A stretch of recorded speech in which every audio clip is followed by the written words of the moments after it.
ॐ नमो भगवते वासुदेवाय। ॐ नमो भगवते वासुदेवाय। ॐ नमो भगवते वासुदेवाय। हरे कृष्णा। सभी भक्तों को सादर दंडवत प्रणाम। श्रीमद् भागवतम महापुराण सत्रों की इन श्रृंखला में आज सत्र 267 में सभी भक्तवृंद का स्वागत है। हम सभी यहाँ पर वेद व्यास जी द्वारा कृष्ण श्रीमद् भागवतम महापुराण का श्रवण और पठन कर रहे हैं। अंतर्राष्ट्रीय कृष्ण भावनामृत संघ के संस्थापक आचार्य कृष्ण कृपामूर्ति श्री श्रीमद् एसी भक्तिवेदांत स्वामी श्रील प्रभुपाद द्वारा लिखी ये पुस्तक हमारे अध्ययन का, श्रवण का, पठन मनन का मूल स्रोत है। जैसा सत्रों का प्रारूप है, संक्षिप्त पुनरावृत्ति, मंगलाचरण और उसके पश्चात एक एक श्लोक का हम वाचन करने का प्रयास करेंगे। तो सभी से मेरा करबद्ध अनुरोध है, जिनके पास भी पुस्तक है वो पुस्तकों का प्रयोग करें। सुंदर तात्पर्यों के माध्यम से इस ज्ञान को हम परस्पर भक्तों के संग में प्राप्त करें और एक दूसरे को प्रेषित करें। संक्षिप्त पुनरावृत्ति के क्रम में यदि विचार करें, स्कंद 4 अध्याय 24 श्लोक संख्या 32-33 तक हमने इस विषय को श्रवण किया है। प्रथम 15 श्लोकों में महाराज पृथु की वंशावली के बारे में बताया गया है। पृथु के भगवत धाम गमन करने के पश्चात उनके पुत्र विजिताश्व, जिन्हें अंतर्धान भी कहते थे, उनकी दूसरी पत्नी नभस्वती, उनके लिए वर्णन किया गया। उनके पुत्र हरविधान के पुत्रों की परंपरा में बरहिशत से आते आते प्रचेता 10 पुत्र जो एक साथ जन्म लिए, जो साक्षात धर्म का स्वरूप थे, धर्मनिष्ठ थे और जिन्हें उनके प्रजापति पिता ने सृष्टि के संवर्धन के लिए, जीवों के कल्याण के लिए आदेश दिया। वो यज्ञ ध्यान करने के लिए, तपस्या करने के लिए निकल पड़े। मार्ग में रुद्र महादेव उनको गुरु के रूप में प्राप्त होते हैं। महादेव प्रसन्न होते हैं उनसे और उनकी उपस्थिति में ही महादेव स्तुति करते हैं, जिसे रुद्र गीत कहा गया है, जिसे आज के सत्र में हम लोग श्रवण करने का प्रयास करेंगे। श्लोकों की संख्या के क्रम में देखें,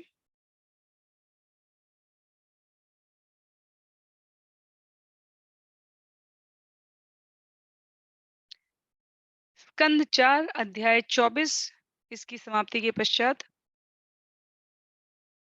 श्रीमद् भागवतम के कुल श्लोकों की संख्या हमारी 3712 हो जाएगी। तो आरंभ करते हैं मंगलाचरण से और उसके पश्चात हम लोग एक एक श्लोक का वाचन करेंगे। नारायणं नमस्कृत्य नरं चैव नरोत्तमं देवीं सरस्वतीं व्यासं ततो जयम् उदीरयेत्। शृण्वतां स्वकथा कृष्ण पुण्यश्रवणकीर्तन यद्यन्तस्थो यभद्राणि विधुनोति सुयत्स्यताम्। नष्टप्रायेष्वभद्रेषु नित्यं भागवत सेवया भगवत्युत्तमश्लोके भक्तिर्भवति नैष्ठिकी। ॐ अज्ञानतिमिरान्धस्य ज्ञानाञ्जनशलाकया चक्षुन्मीलितं येन तस्मै श्रीगुरुवे नमः। मूकं करोति वाचालं पङ्गुं लङ्घयते गिरिं यत्कृपातमहं वन्दे परमानन्दमाधवं। वाञ्छाकल्पतरुभ्यश्च कृपा सिन्धुभ्य एव च पतितानां पावनेभ्यो वैष्णवेभ्यो नमो नमः। जय श्री कृष्ण चैतन्य प्रभु नित्यानंद, श्री अद्वैत गदाधर श्रीवासादि गौर भक्तवृंद। हरे कृष्णा कृष्ण कृष्णा हरे हरे, हरे राम राम राम हरे हरे।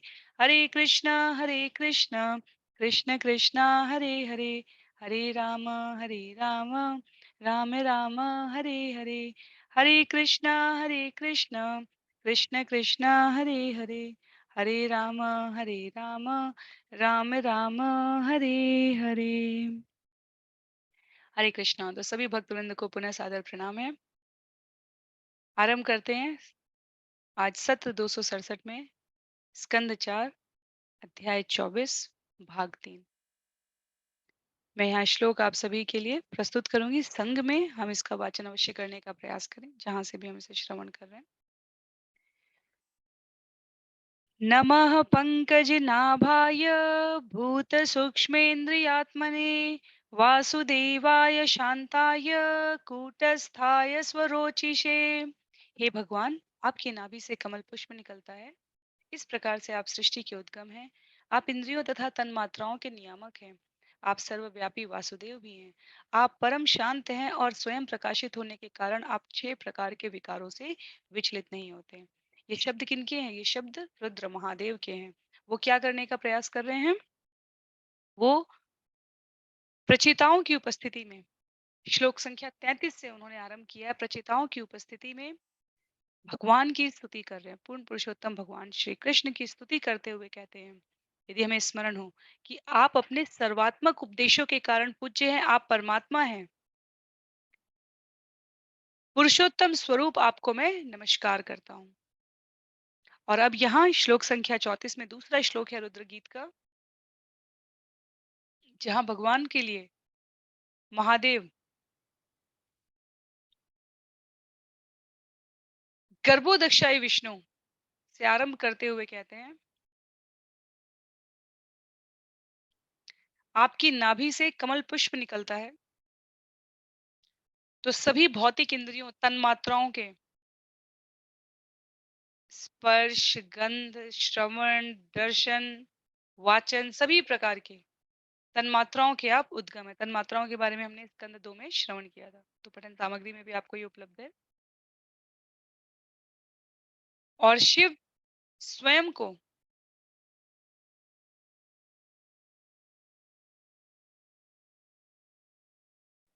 परम सृष्टा के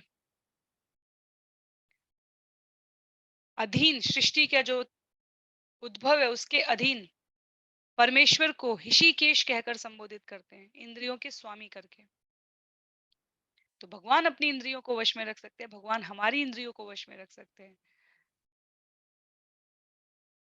और अनुग्रह वश हमें सेवा में प्रवृत्त करते हैं। यदि ना भी हम करें तो भी हमारे पास यही एकमात्र मार्ग है।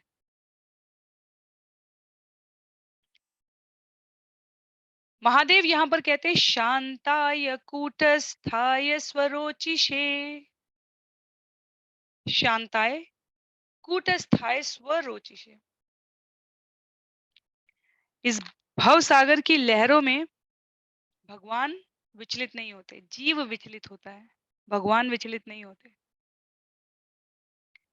कैसे विचलित होता है जीव? 6 प्रकार के विकारों से, भूख, प्यास, शोक, मोह, जरा तथा मृत्यु। 6 विकार कहे गए, भूख, प्यास, शोक, मोह, जरा तथा मृत्यु।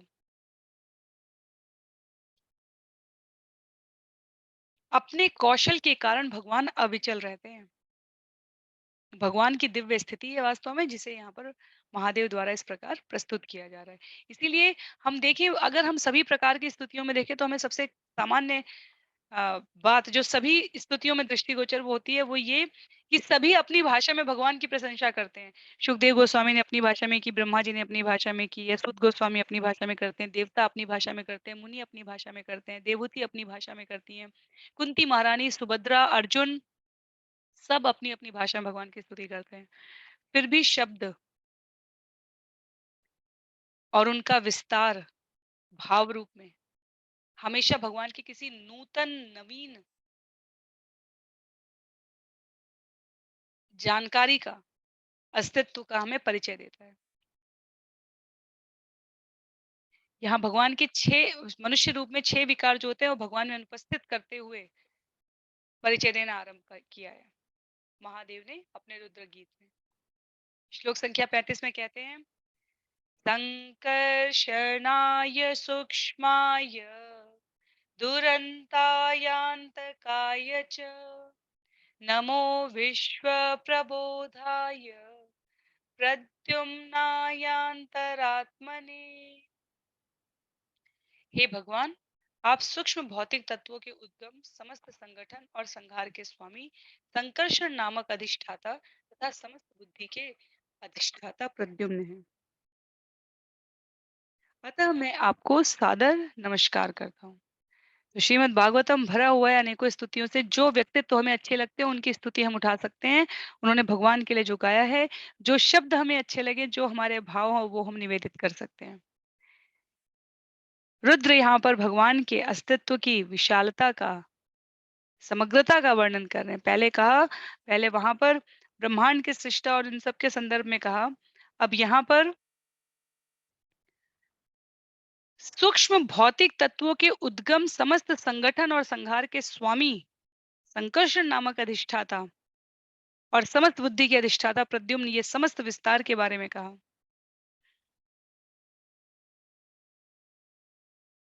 तो जितने भी हमारे मन, बुद्धि, अहंकार, पृथ्वी, जल, अग्नि, वायु, आकाश, स्थूल तत्व के रूप में चाहे सूक्ष्म तत्व के रूप में, ये सब जो तत्व हैं, श्रील प्रभुपाद स्पष्ट करते हैं कि ये सब वासुदेव, संकर्षण, प्रद्युम्न तथा अनिरुद्ध के नियंत्रण में होते हैं। कैसे? श्लोक संख्या 36 में स्वयं इस बात को महादेव कहते हुए प्रस्तुत कर रहे हैं।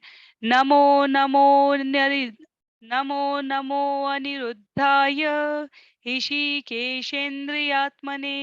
नमः परम हंसाय पूर्णाय निभृतात्मने। हे परम अधिष्ठाता अनिरुद्ध रूप भगवान, आप इंद्रियों तथा मन के स्वामी हैं। अतः मैं आपको बारंबार नमस्कार करता हूँ।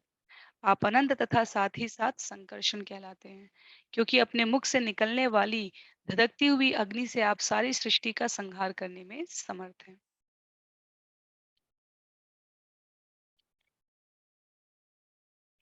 अनिरुद्ध को नमस्कार है, संकर्षण को नमस्कार है। ऋषिकेश आत्मने, इंद्रियों के स्वामी मन और मन के अधिष्ठाता अनिरुद्ध बताए गए हैं यहाँ पे। भक्ति करने के लिए हमारा मन भगवान के चरण कमलों में स्थिर होना होता है। तो महादेव यहाँ पर मन के अधिष्ठाता अनिरुद्ध से प्रार्थना करते हुए कहते हैं कि वे प्रसन्न हो, जिससे उनका मन भगवान के चरण कमलों में लगे। भगवान तो स्पष्ट कहते हैं भगवत गीता अध्याय 9 श्लोक संख्या 34 में, मन मना भव मद्भक्तो मद्याजी माम नमस्कुरु। मन मना भव मद भक्त, अपने मन को भगवान के चरण कमलों में मद्याजी माम नमस्कुरु, नमस्कार करना होता है।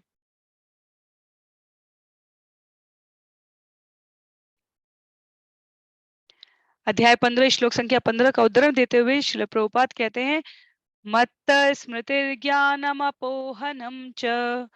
वहां पर स्मृति, ज्ञान और स्मृति भगवान की कृपा से आते हैं। तो यदि भगवान अनिरुद्ध के लिए कहा जाए, यदि वो प्रसन्न हो जाए तो भगवान की भक्ति में मन लगाने में सहायता मिलती है।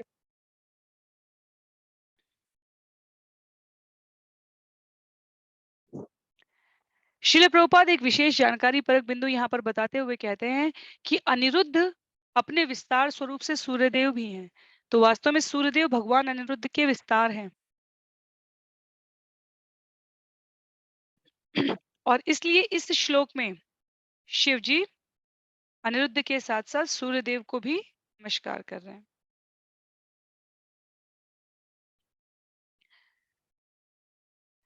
हमें लगता है कई बार स्तुतियों में इतना नमस्कार कहा जाता है, वास्तव में क्या भाव इस प्रकार का होता है। नमस्कार से जीवन के समस्त विकार समाप्त हो जाते हैं।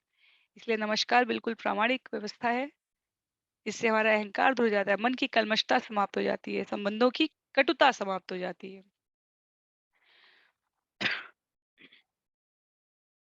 श्लोक संख्या 37 में, स्वर्ग अपवर्ग द्वाराय नित्यं शुचि सदे नमः। नमो हिरण्यवीर्याय चातुर्होत्राय तंतवे। हे भगवान अनिरुद्ध, आपके आदेश से स्वर्ग तथा मोक्ष के द्वार खुलते हैं। आप निरंतर जीवों के शुद्ध हृदय में निवास करते हैं। अतः मैं आपको नमस्कार करता हूँ। आप स्वर्ण सदृश वीर के स्वामी हैं और इस प्रकार आप अग्नि रूप में चातुर्होत्र इत्यादि वैदिक ज्ञान यज्ञों में सहायता करते हैं। अतः मैं आपको नमस्कार कर रहा हूँ। तो मन के अधिष्ठाता अनिरुद्ध को संबोधित करते हुए भगवान शिव महादेव यहाँ पर कहते हैं कि स्वर्ग और मोक्ष के द्वार आपके आदेश से खुलते हैं। आप शुद्ध हृदय वाले जीवों के पास निवास करते हैं। अग्नि रूप में चातुर्होत्र इत्यादि वैदिक यज्ञों की सहायता में आप सहयोग करते हैं। और इस कम से कम इतने कारणों के लिए मेरा आपको पुनः नमस्कार करने का ध्येय सही है। तो हम देख रहे हैं यहाँ पर कि समस्त प्रकृति के कर्ण में कहने के पश्चात अब क्रियाओं में महादेव यहाँ पर भगवान की स्तुति कर रहे हैं।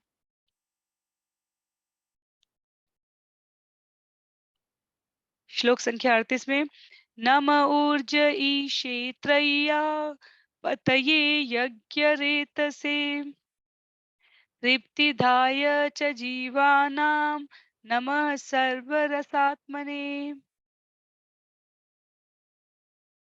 हे भगवान, आप पितृलोक तथा सभी देवताओं के भी पोषक हैं। आप चंद्रमा के प्रमुख श्री विग्रह और तीनों वेदों के स्वामी हैं। मैं आपको सादर नमस्कार करता हूँ क्योंकि आप समस्त जीवात्माओं की तृप्ति के मूल स्रोत हैं। तो महत्वपूर्ण बिंदु यही है समझने का, समस्त जीवात्माओं की तृप्ति के मूल स्रोत हैं।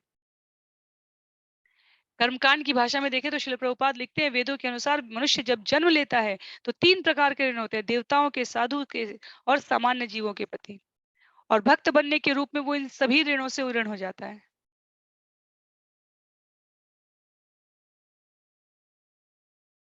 यहाँ वर्णन आता है शिव जी भगवान अनिरुद्ध से प्रार्थना कर रहे हैं कि मुझे शक्ति दीजिए जिससे मैं पितरों, देवों, सामान्य जीवों, साधुओं के प्रति अपने ऋण से मुक्त हो सकूं और अपने आप को पूर्ण रूप से भगवान की शक्ति में भक्ति में लगा सकूं।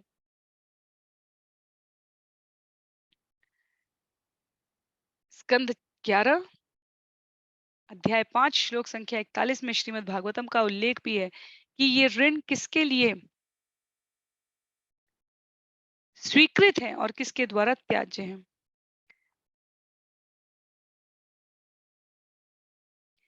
देवर्षि भूताप्त नृणां पितॄणां नाकिं करो नायमृणी च राजन् सर्वात्मनाय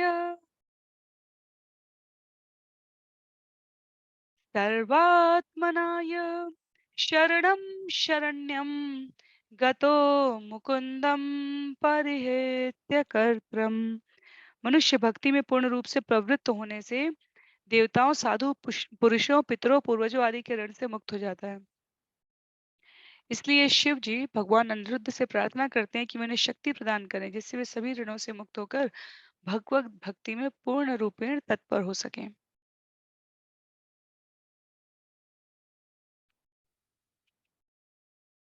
तो वास्तव में यहाँ पर महादेव द्वारा अनिरुद्ध से प्रार्थना की जा रही है कि इतनी रुचि जागृत हो जाए, इतना मन एकाग्र हो जाए, इतनी जीवन में दुविधाओं का नाश हो जाए कि भगवान के अतिरिक्त, भगवत प्रसाद के अतिरिक्त, भगवत नाम के अतिरिक्त और किन्ने रस का, किसी रूप का, किसी विषय का श्रवण करने में इतना अधिक अनुराग ना हो जितना आपका नाम जप करने में, आपके स्वरूप का दर्शन करने में, आपको अर्पित भोग का प्रसाद ग्रहण करने में है।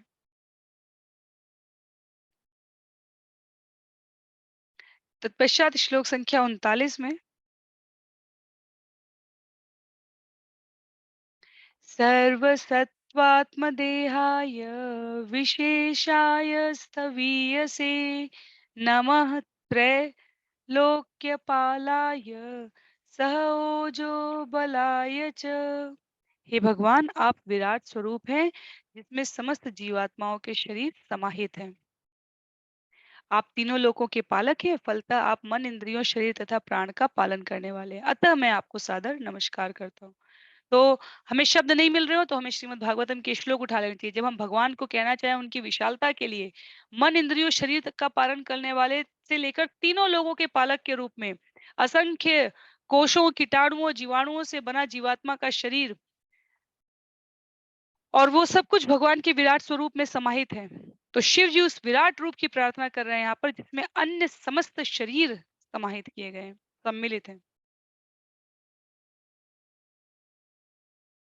तो इंद्रियां जो हमें वास्तव में भगवत नाम, भगवत कथा, भगवत पुष्प को सुगंधि के रूप में ग्रहण करने के लिए बनी है, उस ज्ञान को हम विस्मृत ना कर सकें,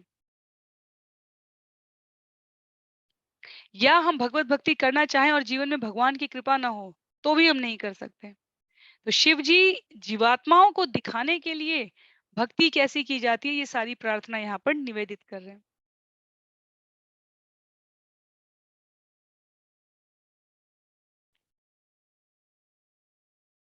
श्लोक संख्या 40 में कहते हैं, अर्थलिंगाय नभसे नमो अंतर्बहिरात्मने नमः पुण्याय लोकाय अमुष्मय भूरि वर्चसे। हे भगवान, आप अपने दिव्य वाणी शब्दों को प्रसारित करके प्रत्येक वस्तु का वास्तविक अर्थ प्रकट करने वाले हैं। आप भीतर बाहर सर्वत्र आकाश सर्वव्याप्त आकाश है और इस लोक में तथा इससे परे किए जाने वाले समस्त पुण्य कर्मों के परम लक्ष्य हैं। अतः मैं आपको पुनः पुनः सादर नमस्कार करता हूँ।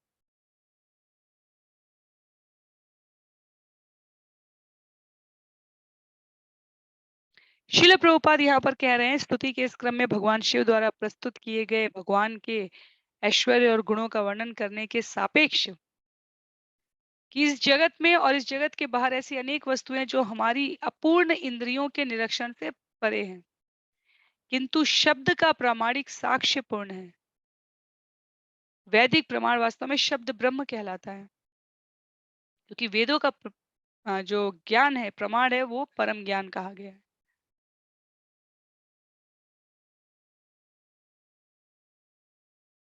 परम ज्ञान से इस शब्द ज्ञान की, शब्द ब्रह्म की तेजस्विता को समझने के लिए हमें जीवन में जाप करना होता है, क्योंकि वेद भगवान का प्रतिनिधित्व करते हैं और शब्द ब्रह्म का वास्तविक सार तो हमें वैसे भी ज्ञात है, हरे कृष्ण महा मंत्र।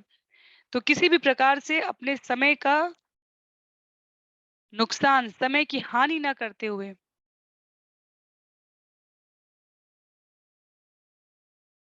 इस सार को, संकीर्तन नाम यज्ञ को जीवन में स्वीकार करना होता है।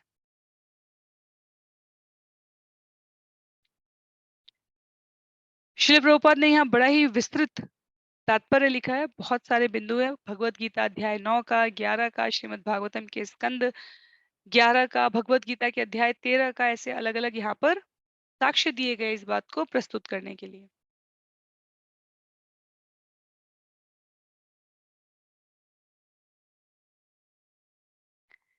तत्पश्चात श्लोक संख्या 41 में, प्रवृत्ताय निवृत्ताय पितृदेवाय कर्मणे नमो अधर्म विपाकाय मृत्युवे दुखदाय च। हे भगवान, आप पुण्य कर्मों के फलों के दृष्टा हैं। आप प्रवृत्ति, निवृत्ति तथा उनके कर्म रूपी परिणाम फल हैं। आप अधर्म से जनित जीवन के दुखों के कारण स्वरूप हैं। अतः आप मृत्यु हैं। मैं आपको सादर नमस्कार करता हूँ। पुण्य कर्मों के फल के दृष्टा हैं, अधर्म से जनित जीवन के दुखों के कारण स्वरूप हैं और जिनकी प्रवृत्ति, निवृत्ति और कर्म रूपी के परिणाम के रूप में भोगने की इच्छा है, उसको भी, सभी को यहाँ पर सादर नमस्कार किया जा रहा है। विचार करके देखें तो ब्रह्मा जी कोई भी स्थिति में विस्मृति नहीं करते भगवान की। महादेव किसी भी स्थिति में विस्मृति नहीं करते। भगवान के भक्त किसी भी स्मृति में भगवान को विस्मृत नहीं कर सकते। केवल भौतिक जगत के प्राणियों के रूप में कुछ प्रकार के लोग केवल लाभ की भावना से भगवान को स्मरण करते हैं और अन्य अवसरों पर उनको मंदिर में ही छोड़कर चले आते हैं। तो जैसे हम कर्म कर रहे हैं वैसी हमारी गति बनती जा रही है। यदि हम ऐसे अभक्त कर्म करेंगे तो अपनी दुखदायी स्थिति के लिए हम स्वयं जिम्मेदार होंगे। इसलिए कर्मों के अनुसार मनुष्य को जो पद प्राप्त हुआ है उसमें इन आवश्यक सूचनाओं को, ज्ञान को संकलित कर उन पर तुरंत आचरण कर देना अत्यंत प्रभावशाली है।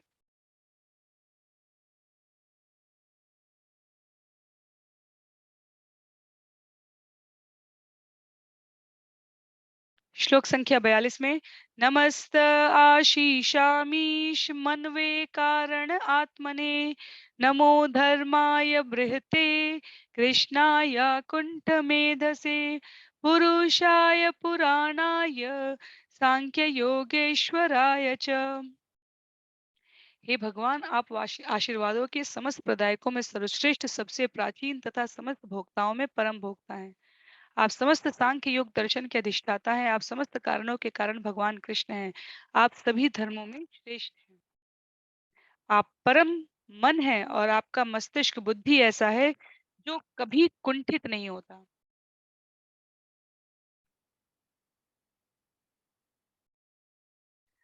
क्षमा की। अतः मैं आपको बारंबार नमस्कार करता हूँ। तो भगवान के स्वरूप की, भगवान की विशालता की, भगवान की विस्तार की, भगवान की सूक्ष्म तत्व में प्रभुता की, अस्तित्व की, अब भोक्ताओं में परम भोक्ता कहते हुए महादेव सांख्य योग दर्शन के अधिष्ठाता के रूप में पुनः स्मरण करते हुए धर्मों में श्रेष्ठ परम मन और बिना कुंठित हुए बुद्धि का प्रभावशाली अनुभव कर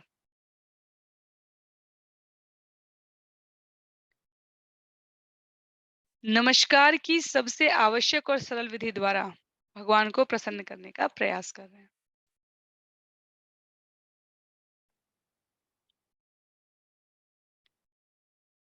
ये सारे तात्पर्य में दिखेंगे, बहुत सारे बिंदु हैं यहाँ पे। श्लोक संख्या 43 में शक्ति त्रय समेताय मीढुषेतहंकात्मने चेत आकुति रूपाय नमो वाचो विभूतये। हे भगवान, आप कर्ता, कारण और कर्म इन तीनों शक्तियों के नियामक हैं। अतः आप शरीर, मन तथा इंद्रियों के परम नियंता हैं। आप अहंकार के परम नियंता रुद्र भी हैं। आप वैदिक आदेशों के ज्ञान तथा उनके अनुसार किए जाने वाले कर्मों के स्रोत हैं।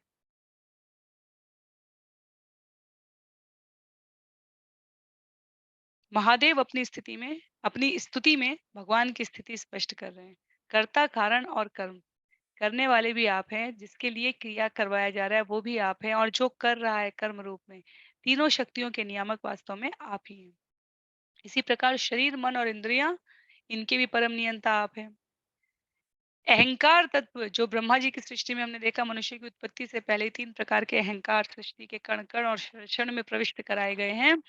उनके लिए रुद्र कहते हैं। आप अहंकार के परम नियंता रुद्र भी हैं और वैदिक आदेशों के ज्ञान तथा उनके अनुसार किए जाने वाले कर्मों के स्रोत भी आप ही हैं।